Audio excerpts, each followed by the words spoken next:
Process करून operation lotus पुन्हा सुरू करण्यात आलेलं आहे का? आणि एक काँग्रेसचा आणखी एक नेता पुन्हा भाजपमध्ये जाणार अशा पण चर्चा आहे. एकदा हे ऑपरेशन जे लोटस आहे किंवा ऑपरेशन फोकस आहे किंवा 50 खोके एकदम ओके जे आहेत, या सगळ्यांच्या मागे भ्रष्टाचार आहे. आणि जात असणारा माणूस जो आहे तो स्वतःचे काही अडचणी ज्या आहेत त्या सोडवण्याकरता जात आहे. हे सर्वसाधारण सत्य हे समाजापुढे आपल्या सगळ्यांपुढे हे आलेलं आहे. तेव्हा जात असणारा माणूस का जातो याकरता पक्ष अध्यक्ष म्हणून मला जरूर त्याची जबाबदारी उत्तर त्याचं देणं हे माझ्या कर्तव्याचा भाग आहे. मात्र ते जाणारे का जात आहेत हे सर्वस्कृत आहे. कैलास गोरंट्याल यांनी अद्यापपर्यंत तुमच्या पक्षाचा उपाध्यक्ष पदाचा राजीनामा दिलेला नाही. तुम्ही त्यांची काही समज घालण्याचा प्रयत्न करणार? दस्तूरखुद खासदार साहेबांनी त्यांची भेट घेऊन त्यांच्याशी पक्ष पातळीवर पक्षाचे प्रतिनिधी म्हणून गेले होते. त्यांची तिथे भेट झालेली होती. सर्वांचा एकच आरोप आहे की वरिष्ठ असं बोलले जात आहे गोरंट्याल गेल्यानंतर काँग्रेसला कोणताही चेहरा उरलेला नाही. काळ जो आहे हा काळ खाली राहत नसतो. गाडी चालत असताना ती गाडी थाकत असते किंवा दुसरे जे प्रभाव असतात त्यांचा समज असतो की हा गाडी चालवला जातोय. मात्र हा तसा नसतो. तर ती तशी मोटर जी चालत असते ती चालवणाऱ्या शक्ती वेगळी असते. बैलगाडी खाली मोटर नाही. मी वाहन म्हटलं तुम्हाला, मी काही बैलगाडी म्हटलं नाही माझ्या तोंडात. गंभीर आरोप त्यांच्या घरावर नजर ठेवते, त्याच्यावर पूर्णपणे देखरेख केला जातो. त्याला जोडूनच सर संकटमोचक म्हणून मिरवणारे एक मंत्री आहेत. ते अत्यंत खालच्या पातळीवर कशा पद्धतीने त्यांना त्रास देत आहेत हे सर्वस्तुत आहे. त्यामुळे त्यांचं जे म्हणणं आहे त्याची शहानिशा करावी, त्याचा पोलिसांनी तपास करावा. आणि नाक वेठीस धरल्या जर जात असेल तर हे चुकीचं आहे.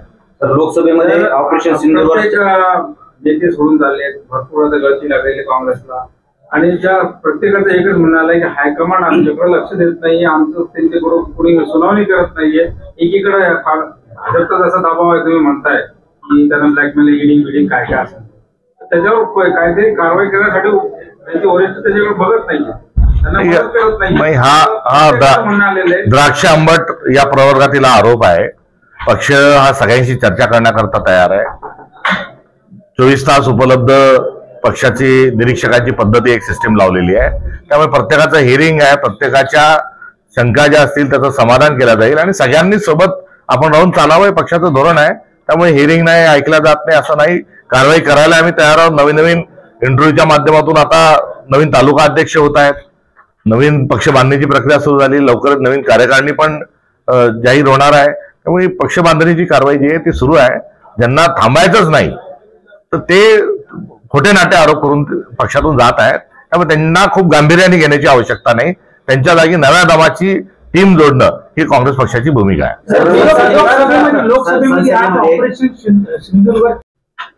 अंक दुसरा जेव्हा सुरू होईल तेव्हा तुम्ही आमच्या नेते असतात, आम्ही करा असं करणार नाही. आणि ते करत असताना एक संहिता आमच्या पक्षातून लावल्या जाईल.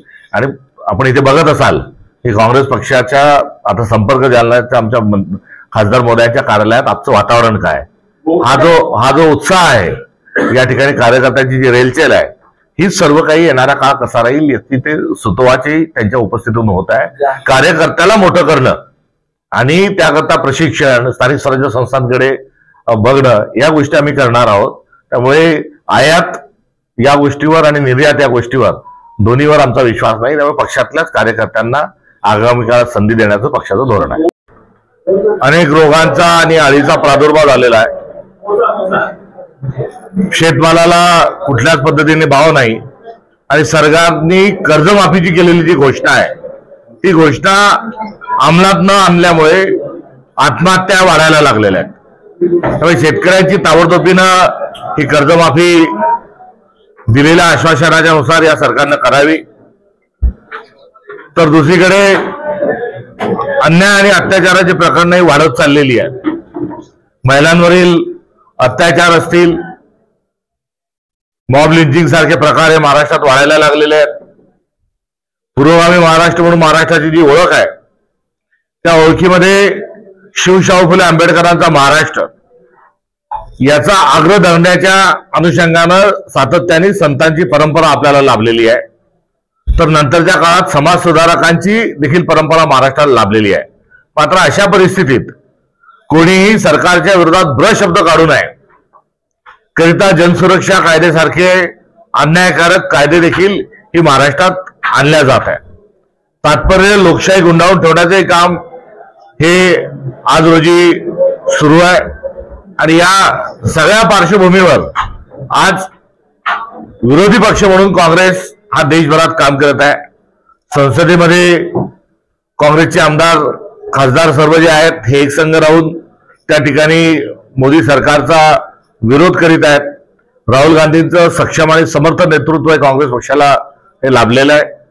कोणी मी म्हणणारा माणूस हा काँग्रेस सोडून जेव्हा जातो तेव्हा तो एकटाच त्या ठिकाणी जात असून जी मूळ कार्यकर्त्यांची जी ताकद आहे ही ताकद काँग्रेस पक्षाच्या सोबत आहे.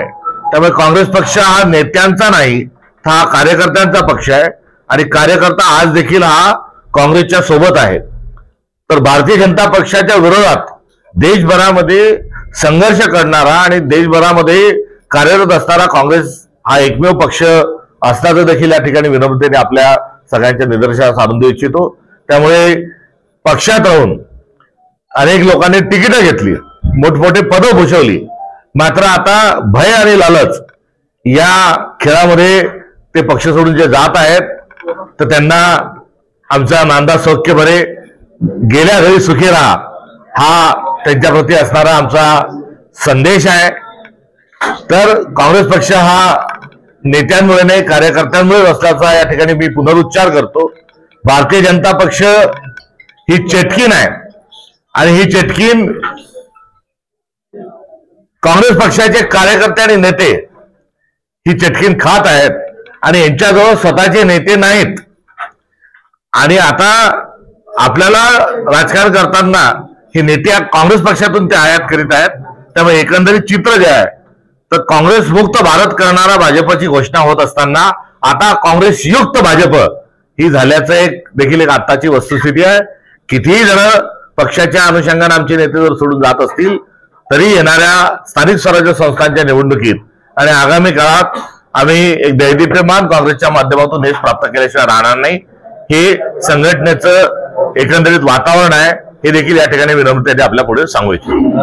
सर, काँग्रेसचे माजी आमदार कैलास गोंडे यांनी आता जो एक आढ़ावा है बीड़ में जिले में काफी नई नियुक्तियां हुई है, सारे जिले के लोगों को मिलना था, परभणी के भी शिष्टमंडल को मिलना था और जालना में भी जो है वो निरीक्षक हर तालुका में भेजकर वहां का रिव्यू करने के लिए यहाँ पर जिला कांग्रेस कमेटी को निर्देश दिए थे कि वहां जाकर सभी कार्यकर्ताओं के साथ बातचीत करके आए. तो आज इन सब चीजों में के लोगों के लिए मिलने के लिए जालना में खासतौर पर प्रदेशाध्यक्ष नाते मैं कुछ घंटों के लिए यहाँ पर आया हुआ हूँ.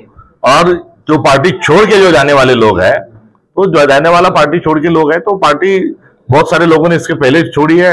बहुत सारा जो भारतीय जनता पक्ष ने भी बहुत सारा पैसा खर्च करके भी पार्टी फोड़ चुके हैं, तोड़ चुके हैं. तो जो सत्ताधीश है वो तोड़ मरोड़ की जो राजनीति वो महाराष्ट्र में कर रहा है. इसके तहत यहाँ से भी जो विधायक है वो जाने वाले हैं, इस प्रकार से चर्चा है. तो उनका कारण जो है उनको पूछना बेहतर होगा. मगर लंबे समय से कांग्रेस से वो टिकट उनको मिलता रहा है, कांग्रेस से बहुत सारी सत्ता में वो सहभागी होने का मौका भी उनको मिला है. और ऐसे एक चुनौती भरे समय में उन्होंने पार्टी से जाना ये कतई ठीक नहीं है. आपने आरोप लगाया है कि ऑपरेशन फोकस और भ्रष्टाचार जो है वो ये भाजपा कर रही है, ऐसा आरोप आपने किया है, क्या कहेंगे? इसमें भाजपा जो है वो भ्रष्टाचार कर ही रही है.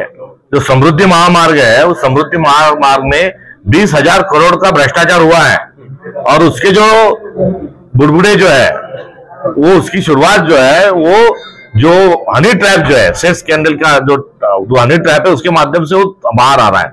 मेगा जो एक इंफ्रास्ट्रक्चर कंपनी है उसका 3,000 करोड़ का जो भ्रष्टाचार जो है सुप्रीम कोर्ट ने भी उसपे मोहर लगाई है. तो भारतीय जनता पार्टी ये भ्रष्टाचार कर ही रही है और भ्रष्टाचार का जो पैसा है उसका राजनीतिक इस्तेमाल कर रही है. आपके दो पूर्व विधायक जो मीडिया में सरकार ने तमाशा मान लगाया था, सांसद का अधिकार नहीं, अब संसद में कि सभागृह में यदि कोई चर्चा हुई है तो उस पर मुझे टिप्पणी करना कोई उचित नहीं है। उनका प्रिविलेज है, वहां पर जो चर्चा है वो चर्चा पूरी होने दीजिए। डिबेट होना, पार्लियामेंट में, विधानसभा में डिबेट होना ये गणतंत्र है और इस पर कोई उचित समय से पहले टिप्पणी करना ठीक नहीं है। चर्चा हो रही थी तब आपने कहा है कि भाजपा में जा रहे हैं, आपको क्या लगता है कि दोबारा भाजपा ने महाराष्ट्र में ऑपरेशन लोटस को स्टार्ट करके? नहीं, ये ऑपरेशन लोटस नहीं, तो ये कांग्रेस युक्त भाजपा की तरफ भाजपा बढ़ रही है। भाजपा एक समय ऐसा था 2014 में कि उनका कहना था कि हम कांग्रेस मुक्त भारत करेंगे, मगर आज जाके देखे तो एक विधायक के बाद एक विधायक और उनके मंत्रिमंडल में भी 8-10 लोग जो है वो कांग्रेस से जा चुके हैं। तो आज की हालत कांग्रेस बीजेपी की ऐसी हो गई है कि कांग्रेस मुक्त करने के लिए निकले थे मगर पहुंचे कांग्रेस युक्त बीजेपी में। आणि मराठी अशा प्रकारचा कुठलाही वाद नाही। भारतीय जनता पक्ष दर विषयाला भारत पाकिस्तान हिंदू मुस्लिम करण्यामध्ये पटायत असतं। हाही वाद जो आहे तो हिंदी मराठी ते करतायत। हा हिंदी विरोधाचा विषय नाही, हा मराठी संवर्धनाचा विषय आहे। आणि राहिला हिंदीचा विषय तर संविधानाची अनुसूची 8 यामध्ये 22 भाषा आहेत, या 22 भाषा सर्व सारख्या आहेत। काँग्रेसची भूमिका ही मराठीच्या बाजूनी आहे आणि मराठी नुसती भाषा नाही तर एक सभ्यता आहे, मराठी ही संस्कृती आहे आणि कुठल्याही परिस्थितीमध्ये तिसऱ्या भाषेची सक्ती ही काँग्रेस खपून घेणार नाही, ही काँग्रेसची भूमिका आहे। आणि याच भूमिकेला 16 एप्रिलला GR आल्यापासून त्याच्या दुसऱ्या दिवशी 17 तारखेपासून आमचा काँग्रेसचा त्या सक्तीच्या अनुषंगाने विरोध आहे। तर मराठी संवर्धनाच्या अनुषंगाने आम्ही पुढाकार घेतलेला आहे। काल काँग्रेसच्या 3 खासदार रणांगणी यांनी जाऊन जो दुबेला जो प्रश्न विचारलेला आहे ती काँग्रेस पक्षाची भूमिका आहे। राज ठाकरे यायला लागले उद्धव साहेबांचं वैयक्तिक म्हणणं आहे, काँग्रेसचं नाही। काय गोरेंट्याल यांचं म्हणणं आहे की जे मतदान आता त्यांना समज दिल्याची माहिती समोर येते, त्यांना दिलासा मिळणार अशा पद्धतीची सुद्धा माहिती मिळते। या महाराष्ट्रामध्ये नैतिकता ही मंत्रिमंडळाने आणि सरकारच्या सगळ्या आघाडी पक्षांनी गुंडाळून ठेवलेली आहे। स्वातंत्र्याच्या नंतर पहिल्या मंत्रिमंडळामधले पहिले रेल्वे मंत्री लाल बहादूर शास्त्री यांनी रेल्वेचा अपघात झाल्यानंतर नैतिक जबाबदारी स्वीकारून रेल्वे मंत्रिपदाचा राजीनामा हा दिला होता आणि तेव्हापासून जबाबदारी आपल्या विभागाची स्वीकारून किंवा आपल्यामधल्या काही असणाऱ्या चुका ज्या असतील अनावधानाने घडलेल्या किंवा जाणून बुजून घडलेल्या त्यातून राजीनामा देण्याची एक पद्धत स्वातंत्र्याच्या काळापासून ही सुरू होती। त्यामुळे जर कोणी चुकलं असेल, कोणी हुकलं असेल तर त्याने राजीनामा दिला पाहिजे, ही भारताची राजनैतिक एक संस्कृती आहे। आता या संस्कृतीला या सरकारमध्ये हे गुंडाळून ठेवलेलं आहे। जो धनंजय मुंडे यांचा पण जो झालेला राजीनामा आहे, हा राजीनामा मागण्याचं कारण काय होतं की तपासावर त्यांचा दबाव पडू नये, तपासावर त्यांनी इन्फ्लुएन्स करू नये करिता त्यांचा राजीनामा मागितला जात होता। मात्र त्यांनी राजीनामा कधी दिला तर जेव्हा चार्जशीट दाखल झाली आणि चार्जशीट मधला विकृत जो अत्याचार आहे तो समोर आला, त्याचे फोटो लीक झाले आणि त्यावेळेस कुठेतरी देवेंद्र फडणवीसांना वाटलं की आता आपल्या मंत्रालयात कार्यकर्ते घुसतील, तेव्हा त्यांनी नाईलाजाने धनंजय मुंडेंचा राजीनामा हा घेतला। आता पत्ते घेताना एका दुरी तिररी लावताना आता थेट पाहिलं जातं, थेट विधानसभेमध्ये बघितलं जातं तर रमी विधानसभेत खेळणारा, ढेकळांचा सर्वे करायचा का म्हणणारा, भिकाऱ्यांची शेतकऱ्यांशी तुलना करणाऱ्या आणि शेतकरी हा कर्ज काढून पोरींचे लग्न लावतो, एवढी प्रदीर्घ शृंखला असणाऱ्या खोकाटेचा राजीनामा जर हे सरकार घेत नसेल तर हे बेशरम आहे। आणि दुसऱ्या बाजूला या राज्याचे मुख्यमंत्री देवेंद्र फडणवीस हे लाचार मुख्यमंत्री आहेत। एवढं मोठं बहुमत असतानाही जर त्यांच्या एखाद्या मंत्र्यावर त्यांना जर कारवाई करता येत नसेल तर हा महाराष्ट्राच्या स्वतंत्र महाराष्ट्राच्या इतिहासातला सर्वात लाचार मुख्यमंत्री आहे। सरकारची काय पृथ्वीराज चव्हाणही नाराज आहेत अशा बातम्या आहेत, त्यांच्याबद्दल काय अफवा आहेत। त्यांच्याशी सातत्याने बैठका त्यांच्यासोबत सुरू आहे आणि पक्षाची मोठी जबाबदारी ते स्वीकारत आहेत।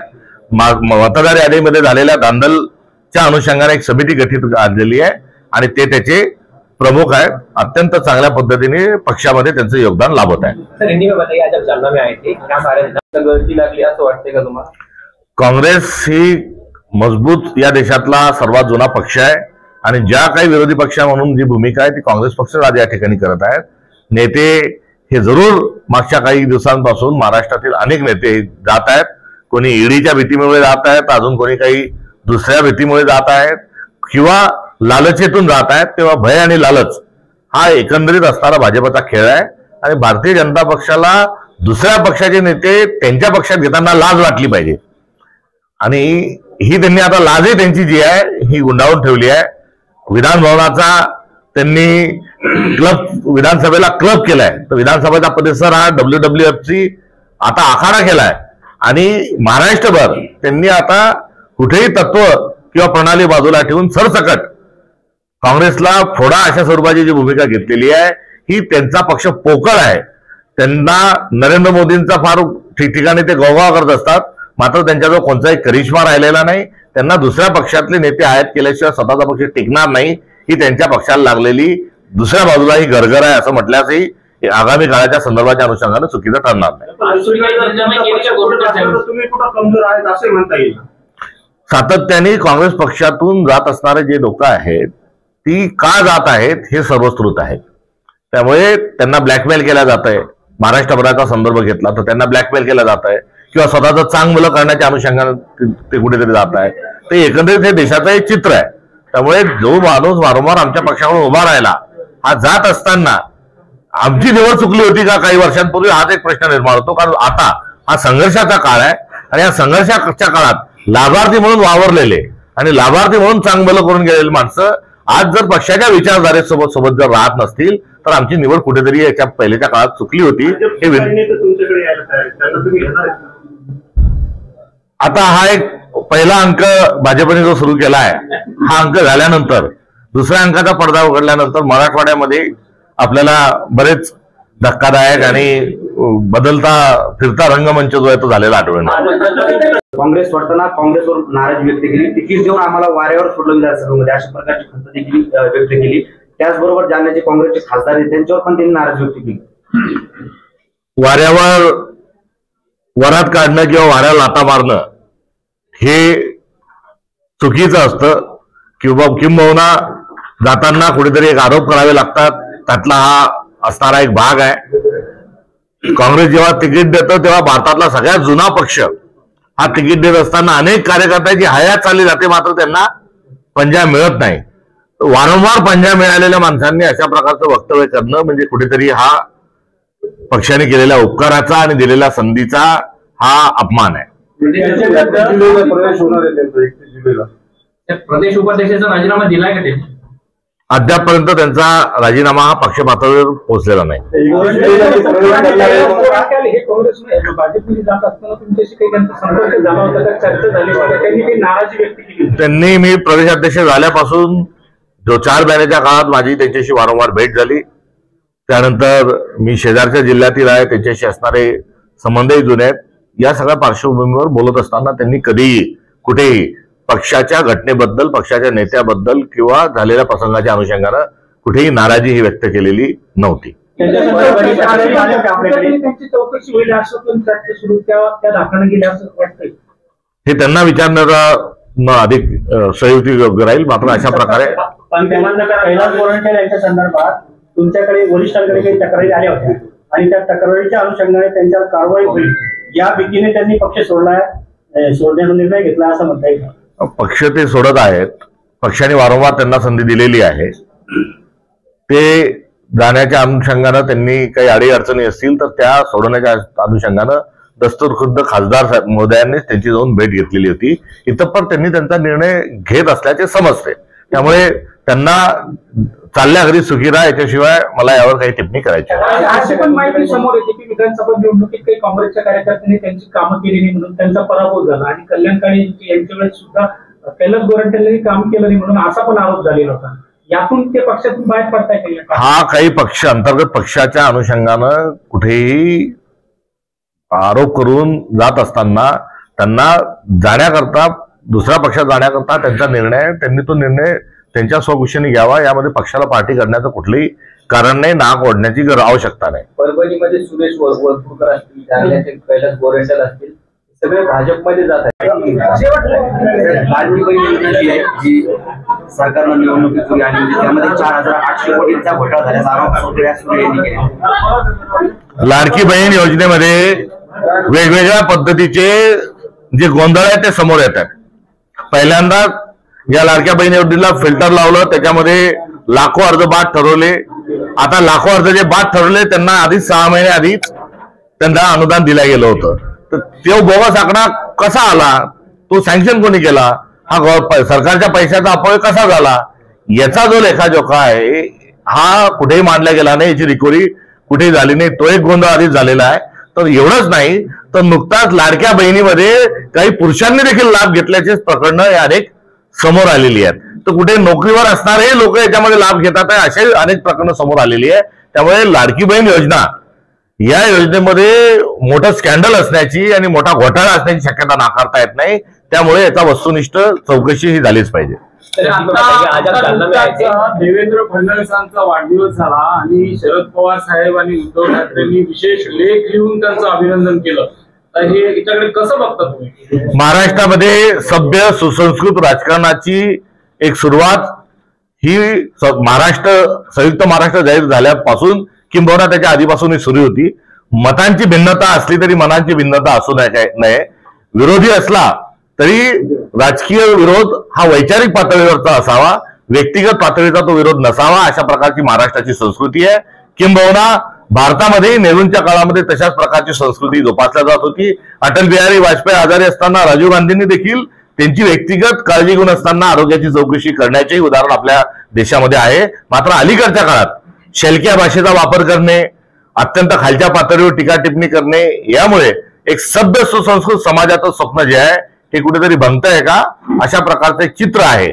आणि या चित्रावर जर वाढदिवसासारख्या एखाद्या औचित्यावर जर शुभेच्छा विरोधी पक्षाकडून जर दिल्या जात असतील तर ती सभ्यता पुन्हा वापस आणण्याचा प्रयत्न आहे असं मला वाटतं. ते असं म्हणतात की ऑपरेशन सिंदूर तमाशा होता, काय सिद्ध केलं, किती विमानं पाडलेत असं त्यांनी प्रश्न उपस्थित केला. ऑपरेशन सिंदूर त्यांनी ज्या संसदेच्या सभागृहात आज झालेली चर्चा आहे आणि या चर्चेला पूर्ण वेळ पंतप्रधानांनी वास्तविक पाहता तिथे बसून राहायला पाहिजे होतं आणि पंतप्रधानांनी त्या संदर्भात उत्तरं द्यायला पाहिजे होती.